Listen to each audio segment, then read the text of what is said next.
اعوذ باللہ من الشیطان الرجیم بسم اللہ الرحمن الرحیم۔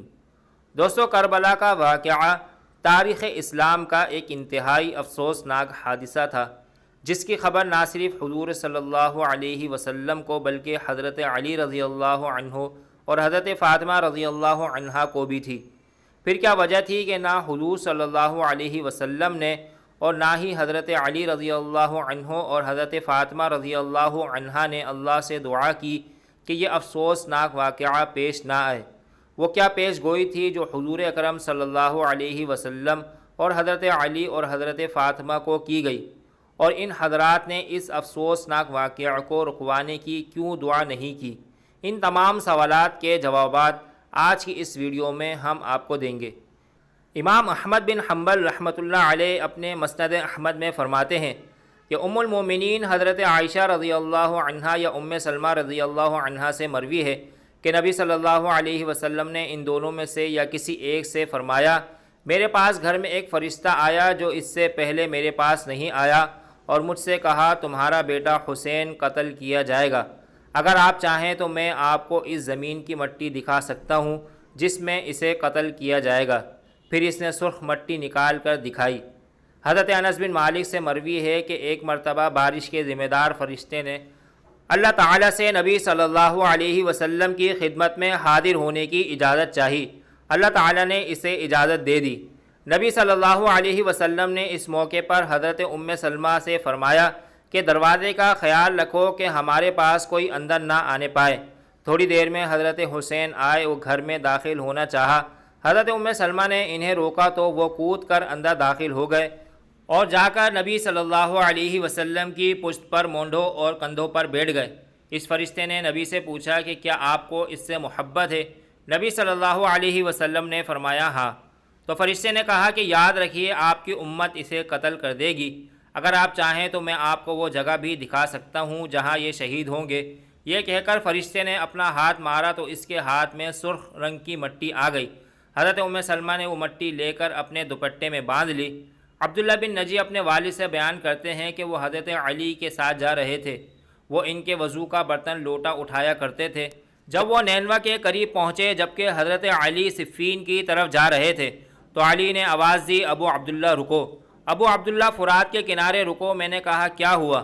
علی نے کہا ایک دن میں نبی صلی اللہ علیہ وسلم کے پاس گیا، آپ کی آنکھوں سے آنسو بہہ رہے تھے۔ میں نے کہا اے اللہ کے نبی، کیا آپ کو کسی نے غصہ دلایا ہے؟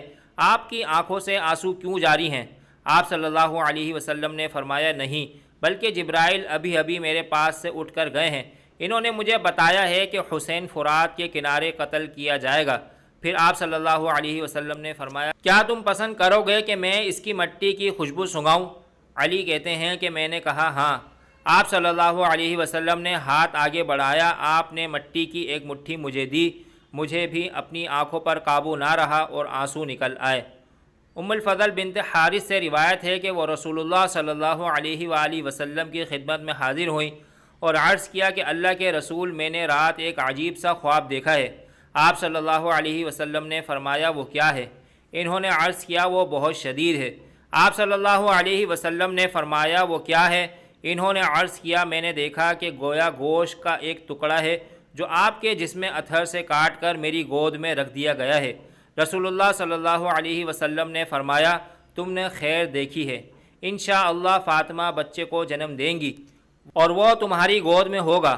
فاطمہ نے حسن کو جنم دیا اور وہ میری گود میں تھا، جیسے رسول اللہ صلی اللہ علیہ وسلم نے فرمایا تھا۔ تو انہوں نے ان کو دودھ پلایا جو قسم بن عباس کا دودھ تھا۔ ایک روز میں رسول اللہ صلی اللہ علیہ وسلم کی خدمت میں حاضر ہوئی تو میں نے حسین کو آپ کی گود میں رکھ دیا، پھر میں کسی اور طرف متوجہ ہو گئی، اچانک دیکھا تو رسول اللہ صلی اللہ علیہ وسلم کی آنکھوں سے آنسو روا تھے۔ وہ بیان کرتی ہیں میں نے عرض کیا اللہ کے نبی، میرے والدین آپ پر قربان ہوں، آپ کو کیا ہوا؟ آپ صلی اللہ علیہ وسلم نے فرمایا حضرت جبرائیل علیہ السلام میرے پاس تشریف لائے اور انہوں نے مجھے بتایا کہ میری امت عن قریب میرے اس بیٹے کو شہید کر دے گی۔ میں نے کہا اس بچے کو؟ انہوں نے کہا ہاں، اور انہوں نے مجھے اس جگہ کی سرخ مٹی لا کر دی۔ حضرت ابن عباس سے مروی ہے کہ میں نے ایک مرتبہ نصف النہار کے وقت خواب میں نبی صلی اللہ علیہ وسلم کی زیارت کا شرف حاصل کیا۔ اس وقت آپ صلی اللہ علیہ وسلم کے بال بکھرے ہوئے اور جسم پر گرد و غبار تھا۔ آپ صلی اللہ علیہ وسلم کے پاس ایک بوتل تھی جس میں وہ کچھ تلاش کر رہے تھے۔ میں نے عرض کیا، یا رسول اللہ صلی اللہ علیہ وسلم یہ کیا ہے؟ فرمایا، یہ حسین اور اس کے ساتھیوں کا خون ہے، میں صبح سے اس کی تلاش میں لگا ہوا ہوں۔